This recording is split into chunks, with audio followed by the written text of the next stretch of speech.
नमस्ते। आज हम हिंदी व्याकरण की दुनिया में गोता लगाने वाले हैं और बात करेंगे एक ऐसे टॉपिक की जो सिर्फ समय के बारे में नहीं है, ये पहचान के बारे में भी है। जी हाँ, हम बात कर रहे हैं काल यानी टेंसेस की। तो सबसे पहले एक सवाल, कोई भी भाषा आखिर समय बताती कैसे है? सोचिए जरा, अंग्रेजी में हम इज, वॉज, विल लगा देते हैं, है ना? आसान है। पर हिंदी में ना मामला इससे कहीं ज्यादा गहरा और मजेदार है, क्योंकि हिंदी में बात सिर्फ कब की नहीं होती, बात कौन की भी होती है। मतलब क्रिया को देखकर ही पता चल जाता है कि काम करने वाला पुरुष है या महिला। पहचान तो क्रिया में ही छुपी है, और आज हम इसी पहचान को एक महिला के नजरिए से समझने की कोशिश करेंगे। तो ठीक है, चलिए शुरू करते हैं। हिंदी में टेंस को कहते हैं काल यानी समय की कहानी। और इस कहानी के सफर में हमारी गाइड कौन होंगी? वो होंगी खुशबू। आज के सारे उदाहरण हम खुशबू के जरिए ही समझेंगे।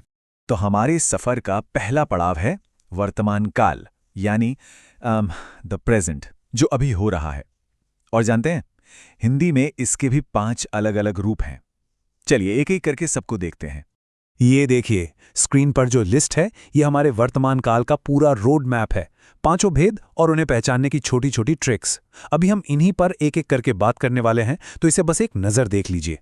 तो सबसे पहले है अपूर्ण वर्तमान। नाम थोड़ा मुश्किल लग सकता है, पर इसका मतलब सिंपल है, कोई काम जो अभी राइट नाउ चल रहा है, और यहीं से पहचान का खेल शुरू होता है। अगर लड़का है तो रहा है, और लड़की है तो रही है। अब देखिए खुशबू का उदाहरण। हम कहते हैं खुशबू पड़ रही है। बस रही है सुनते ही दिमाग में 2 बत्तियां एक साथ जलती हैं। पहली, काम अभी हो रहा है, और दूसरी, करने वाली एक महिला है ना कमाल? ये सिर्फ ग्रामर नहीं है, ये कहानी सुनाने का कितना पावरफुल तरीका है। हमें अलग से शी कहने की जरूरत ही नहीं पड़ती। अच्छा, वर्तमान से निकलकर अब हम चलते हैं समय में पीछे, यानी भूतकाल में, द पास्ट। और आपको बताऊं, हिंदी ग्रामर में इसे सबसे ज्यादा पावरफुल और न्यूआंस्ड माना जाता है। क्यों? जरा सोचिए, बीती बातों को बताने के लिए कितनी डिटेल्स चाहिए होती हैं, है ना? काम बस अभी खत्म हुआ या बहुत पहले? क्या हो तब चल रहा था? इन्हीं सब सवालों के जवाब देते हैं इसके 6 अलग अलग रूप। ये रही भूतकाल की मास्टर लिस्ट। सामान्य, आसन्न मतलब जो काम जस्ट अभी खत्म हुआ हो। पूर्ण, अपूर्ण, संदिग्ध, और वो मुश्किल सा नाम हेतु हेतुमद, जो शर्त वाले वाक्यों में आता है।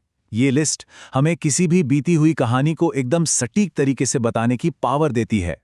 जैसे वर्तमान में कॉन्टिन्यूअस टेंस था ना, अपूर्ण वर्तमान, वैसा ही भूतकाल में भी है अपूर्ण भूत।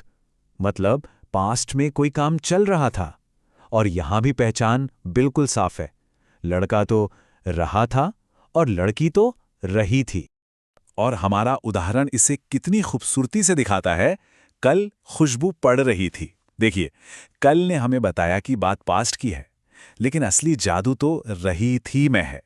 इस एक छोटे से टुकड़े ने हमें पूरी तस्वीर दिखा दी कि कल किसी समय खुशबू पड़ने के काम में लगी हुई थी। समय और पहचान दोनों एक ही जगह।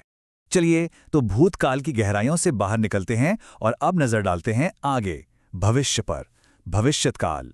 और एक अच्छी खबर यह है कि वर्तमान और भूतकाल के मुकाबले काफी सीधा साधा है। इसके सिर्फ 3 मुख्य रूप हैं। तो भविष्य की ओर जाने के ये 3 रास्ते हैं हमारे पास। एक है सामान्य भविष्य, मतलब जो पक्का होगा। दूसरा है संभाव्य, जहां शायद वाली बात हो। और तीसरा वही हमारा हेतु हेतुमद, जो शर्त पर टिका होता है। सामान्य भविष्यत, जैसा नाम वैसा काम, सबसे सिंपल। ये बस बताता है कि कोई काम आने वाले समय में होगा। और हां, यहां भी पहचान वाला ट्विस्ट तो है ही। लड़का है तो गा, और लड़की है तो गी। और अब जरा इस वाक्य की गहराई देखिए। खुशबू टीचर बनेगी। बनेगी के आखिर में लगा घी सिर्फ फ्यूचर टेंस नहीं है। ये खुशबू का सपना है, उसकी एस्पिरेशन है।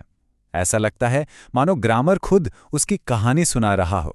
एक महिला जिसका एक लक्ष्य है ना? क्रिया सिर्फ समय नहीं बता रही, वो एक किरदार गढ़ रही है।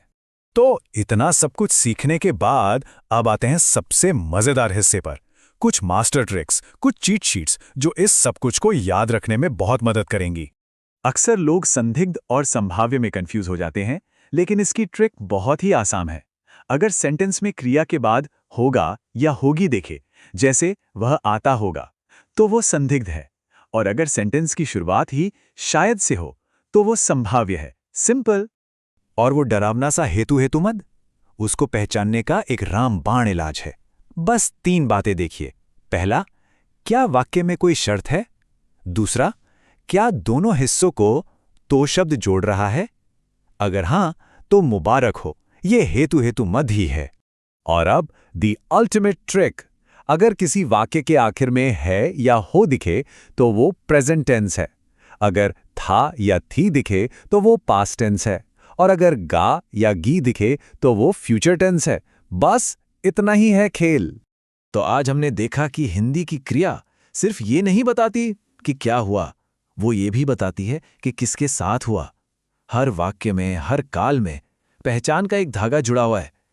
और ये हमें एक बहुत ही गहरे सवाल पर लाकर खड़ा कर देता है कि जब हमारी भाषा ही हमें हर पल ये याद दिलाती है कि कहानी का किरदार पुरुष है या महिला, तो इसका हमारी कहानियों पर और दुनिया को देखने के हमारे नजरिए पर क्या असर पड़ता होगा।